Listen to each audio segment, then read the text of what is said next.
Hello everyone, welcome to our channel. और आज की इस वीडियो में मैं रेंसिडिटी टॉपिक को एक्सप्लेन करने वाला हूँ। बेसिकली रेंसिडिटी एक प्रोसेस है जिसमें oil and fat containing foods के खराब होने पर उसमें से undesirable taste and unpleasant smell आना शुरू हो जाता है। तो चलिए थोड़ा डिटेल में इसको समझते हैं। रेंसिडिटी या इसका ही दूसरा साइंटिफिक नाम जो कि रेंसिडिफिकेशन है, इसको एक छोटे से डेफिनेशन से समझने की कोशिश करते हैं। The condition produced by aerial oxidation of fats and oils in foods marked by unpleasant smell and taste is called rancidity. Fats and oil containing foods में ऑक्सीडेशन के कारण प्रोड्यूस किया गया एक ऐसा कंडीशन जिसमें कि अनप्लीजेंट स्मेल और टेस्ट आना शुरू हो जाता है, और इसी कंडीशन को हम रेंसिडिटी कहते हैं। जैसा कि एग्जाम्पल में दिए गए दोनों एप्पल्स में एक तो अच्छा है और दूसरा एप्पल जो है वो रेंसिड हो चुका है।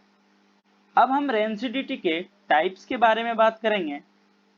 रेंसिडिटी के बेसिकली 3 टाइप्स होते हैं, जिसमें से कि पहला टाइप्स है हाइड्रोलिक रेंसिडिटी, दूसरा ऑक्सीडेटिव रेंसिडिटी है और तीसरा टाइप्स है माइक्रोबियल रेंसिडिटी।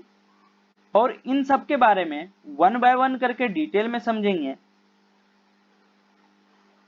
सबसे पहला टाइप है hydrolytic rancidity. Triglycerides are a combination of 3 fatty acids that are generally present in oil foods. When they react with water, they produce glycerol and release free fatty acids that are not suitable for consumption. These fatty acids may further undergo oxidative rancidification, forming toxic compounds. Acidity generally causes an unpleasant odor. This is due to the release of free fatty acids from glycerides. Triglycerides एक chemical compound है जो कि सभी oil containing foods में present होता है, और यह कंपाउंड 3 फैटी एसिड्स के कॉम्बिनेशन से बना होता है। और जब भी ट्राइग्लिसराइड्स वाटर के साथ रिएक्ट करता है तब ये ग्लाइसरोल और फैटी एसिड्स प्रोड्यूस करना शुरू कर देता है, जो कि कंजप्शन यानी कि खाने लायक नहीं होता। और बाद में यही फैटी एसिड्स ऑक्सीडाइज होके टॉक्सिक कंपाउंड्स फॉर्मेशन करने लगते हैं, और अनप्लीजेंट स्मेल का कारण भी यही फैटी एसिड्स होते हैं। अब दूसरा टाइप है oxidative rancidity. The natural oil structure is interrupted and damaged by oxygen molecules in a way that can change in color, odor and taste. Oxidative rancidity also leads to the formation of toxic compounds such as peroxide that destroy vitamin A and E in foods. Oxygen molecules किसी भी natural oil structure को oxidise और damage करके उसके colour, smell और test में change कर देते हैं।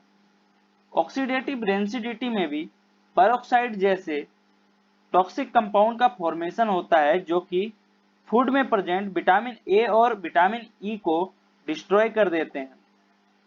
अब तीसरा और आखिरी टाइप है microbial rancidity.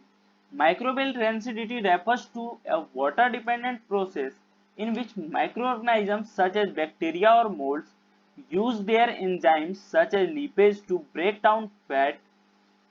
Pasteurization and addition of antioxidant ingredients such as vitamin E can reduce this process by destroying or inhibiting microorganisms.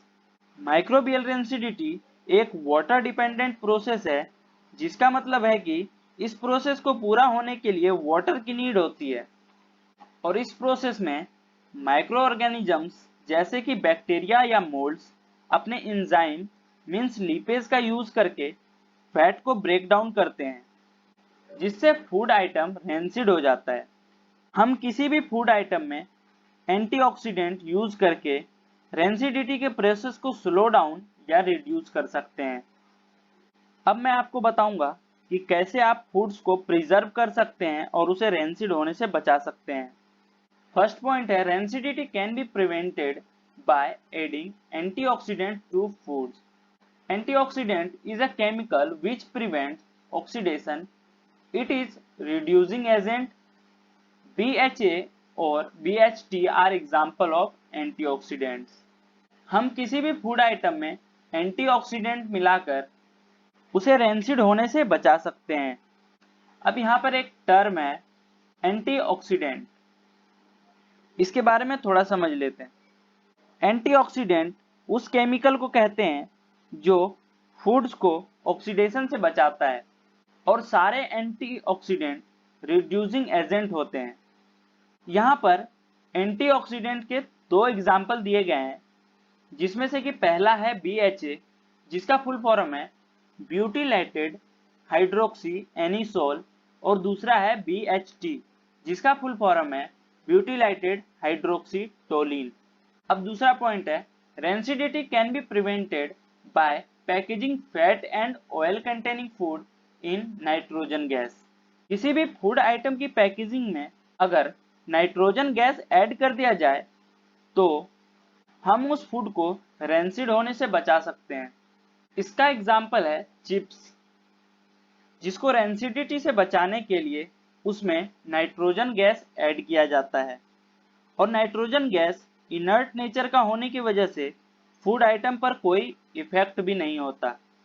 अब तीसरा पॉइंट है, rancidity can B retarded by keeping food in a refrigerator.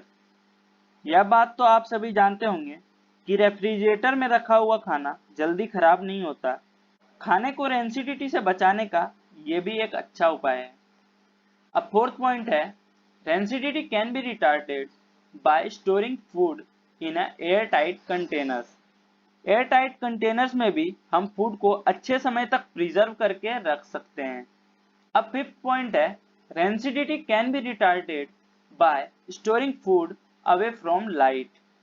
अगर हम sunlight से food को दूर रखें तो भी हम फूड को रेंसिड होने से बचा सकते हैं, क्योंकि बहुत सारे रिएक्शन ऐसे भी होते हैं जो हीट और लाइट के प्रेजेंस में बहुत फास्ट होते हैं।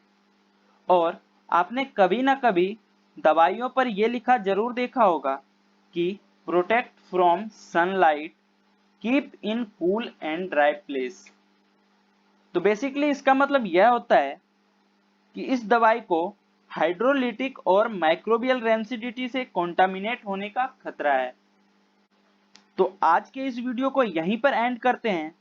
मैं आपसे मिलूंगा एक और नए टॉपिक के साथ, और अगर अभी तक आपने हमारे चैनल को सब्सक्राइब नहीं किया है तो सब्सक्राइब कर लें और बेल आइकन को ऑल पर सेट कर लें, ताकि हमारी आने वाली वीडियो की नोटिफिकेशन आप तक पहुंच सके। Thanks for watching.